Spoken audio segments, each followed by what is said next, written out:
Beed Bhushan live मध्ये आपलं स्वागत आहे. मी उत्तम व्हाळ.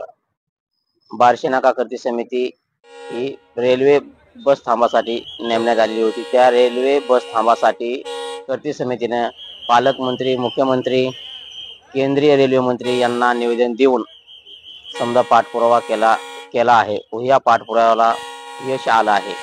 अखेर शेवट बार्शी नाका इमामपूर रोडवर रेल्वे थांबा हे 100% होणार आहे असे आश्वासन रेल्वे मंत्री यांनी पत्राद्वारे कळले आहे व कर्मचाऱ्यांना आदेशही देण्यात आले आहेत की रेल्वे थांबासाठी सर्वेक्षण करा हे असे आदेश देण्यात आले आहेत. यामुळे बार्शी नाका इमामपूर रोड कृती समिती रेल्वे थांबा यांना यश आलं आहे.